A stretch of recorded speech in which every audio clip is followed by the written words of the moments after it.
उल्टी। बच्चों की उल्टियाँ क्यों होती है? अक्सर आपने भी देखा होगा, नोट किया होगा कि जब हम बच्चे को दूध पिला लेते हैं फिर उसको अपन खिलाते हैं तो बच्चों की उल्टियाँ हो जाती है। आखिर उल्टियाँ वो होती क्यों है? क्या उसका रीज़न खाना पचना होता है? क्या उसका दूध नहीं पचा, या उसने कम दूध पिया है, या उसने ज़्यादा दूध पी लिया? ज़्यादा दूध पी लिया तो अपन भी कभी ज़्यादा खाना खा लेते हैं, तो ऐसी बात नहीं कि अपने को उल्टी हो जाती है। नहीं होती तो बेबियों को ही क्यों, या मतलब छोटे न्यूबॉर्न बच्चों को ही उल्टियाँ क्यों होती है? इसके आज हम आपको सॉल्यूशन और इसका रीजन जो भी है वो बताएंगे। नमस्कार दोस्तों, हमारे यूट्यूब चैनल बेबी के 9183 में आपका स्वागत है। मैं और मेरी बेटी अष्टम आपका हार्दिक अभिनंदन करते हैं। दोस्तों बेबियों की उल्टी क्यों होती है? अक्सर वो दूध पी लेती है, उसके बाद उल्टियाँ होती है। तो इसका रीज़न क्या है? देखो दोस्तों, इसका रीज़न अक्सर यही होता है, जहाँ तक हमें हमारे बेबी के अकॉर्डिंग हमें नॉलेज है, कि जब बेबी को अपन भरपेट दूध पिला देते हैं, उसका पेट पूरा फुल हो जाता है। उसके बाद यदि अपन बेबी को इस कंडीशन में ले लेते हैं, जिससे या तो उसको अपन यूँ सुला देते हैं जिससे उसके पेट पे वजन आए, जिससे बच्चा उल्टी कर देता है। ठीक है। दूसरा रीजन ये है, या बच्चे को अपन यूं ले ले, ज्यादा हाइट पे ले ले। ज्यादा हाइट पे लेने से भी बच्चे का क्या होता है, मुंह नीचे हो जाता है। मुंह नीचे हो जाता है और पेट ऊपर हो जाता है, जिससे बच्चे की क्या, जो भी पेट है ना वो कमजोर है। हाँ, तो बच्चे का क्या, जब अपन ऊपर हाइट पे लेते हैं या ऐसे खिला देते हैं, ऐसे खिलाने पे बच्चा कुछ नहीं करेगा। लेकिन अपन यूं कर लेते हैं, एक लेवल पे, एक एंगल से ऊपर कर लेते हैं बच्चे को, जिससे उसका पेट ऊपर हो जाता है, पेट दब जाता है। दब जाता है तो वो उल्टी कर देता है।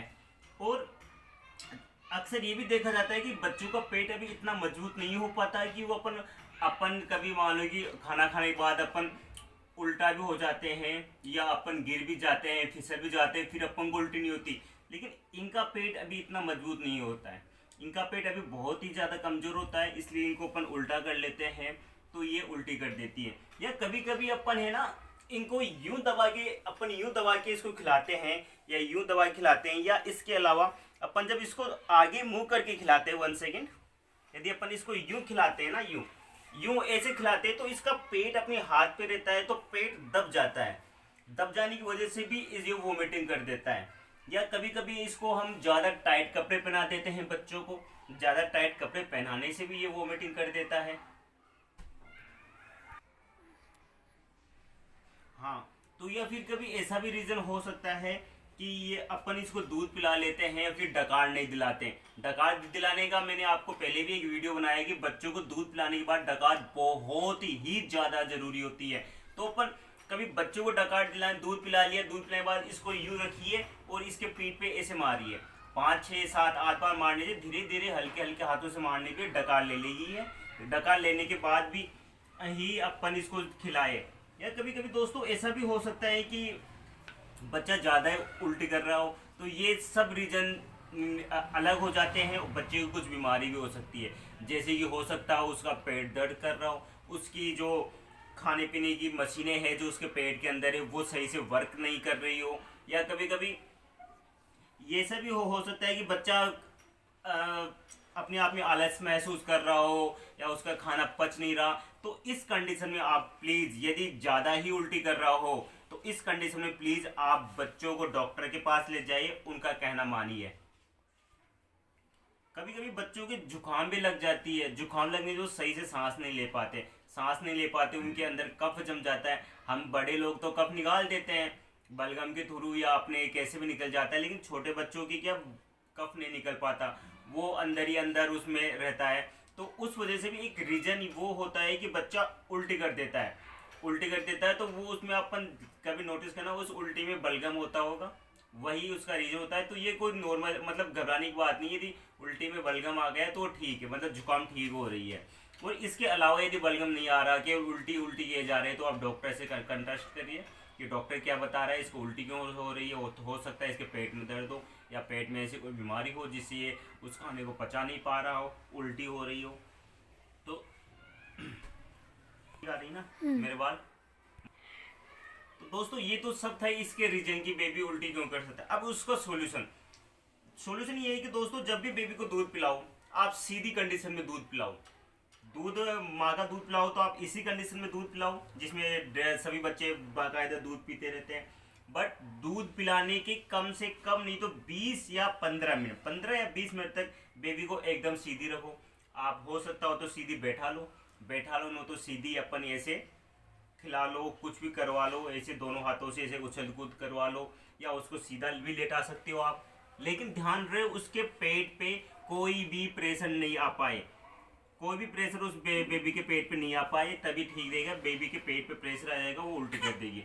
दोस्तों उल्टी नाकों से भी हो सकती है, या मुंह से उल्टी होती है तो नाकों में पानी आ सकता है। तो एक साफ कपड़ा, सूती कपड़ा लीजिए, उसके मुंह के बिल्कुल अच्छी तरह साफ कर लीजिएगा, उसके बाद ही आप उल्टी, क्योंकि बेबी के क्या इन्फेक्शन होने के, क्योंकि उनकी जो स्क्रीन होती है बहुत ज़्यादा सॉफ्ट होती है, तो उनकी क्या इन्फेक्शन होने की ज़्यादा डर रहता है। बच्चे को आराम से आप दूध पिला लीजिए, ज़्यादा मात्रा में भरपेट दूध ना पिला के कम मात्रा में बार बार दूध पिला लीजिए। सपोज आप दिन में 10 बार दूध पिलाते हो भरपेट, तो आप उसे 15 बार कर दीजिए, 20 बार कर दीजिए, लेकिन कम मात्रा में पिलाइए कि बच्चा खेले। ज़्यादा दूध पिलाने से, अब मान लो कि बच्चा दूध पी चुका है, दूध पीने के बाद अब हमने किसी बच्चे, ये कोई बच्चा आ गया मुझे खिलाना है, वो खेल के इसका उठा के पेट दबा देगा खेलते खेलते, तो उल्टी कर देगी। यदि कम दूध पिया हुआ होगा तो वो खेल लेगा, उसे पचा लेगा। वो ज़्यादातर बच्चों को आप दूध पिलाने के बाद डकार जरूर दिलाइएगा, ये बहुत ही ज़्यादा जरूरी होता है। 90 या 99% डॉक्टर यही बोलते हैं कि बच्चे को दूध पिलाने के बाद आप उस पर थप्पी मार के उसे डकार दिला लीजिए। और दोस्तों आपके मन में आप सोचते होंगे कि बच्चे को डकार क्यों आ जाती है, अपन को तो नहीं आती खाना खाने के बाद।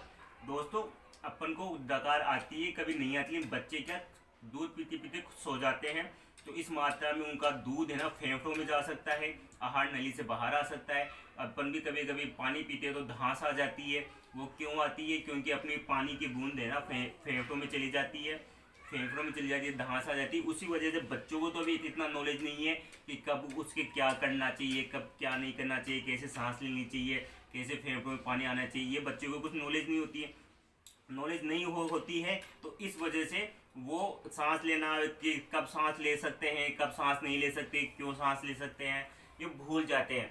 इस वजह से आप बच्चों को ध्यान रखिए, वो कब उसके डकार दिलाना बहुत ज़्यादा ज़रूरी होता है।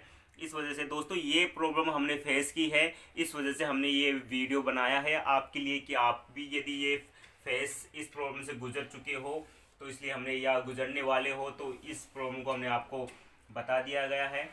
तो आज के लिए इतना ही दोस्तों। यदि ये वीडियो आपको पसंद आ रहा हो, यदि आप वीडियो पे नए हो तो प्लीज़ चैनल को सब्सक्राइब कर दीजिएगा, वीडियो को लाइक कर दीजिएगा, और अपनी उस दोस्त को या उस फैमिली को ज़रूर ये वीडियो शेयर कीजिएगा जो इस प्रॉब्लम को फेस कर रहे हो या फेस करने वाले हैं, या जिनके न्यूबॉर्न बेबी होने वाला है। आज के लिए इतना।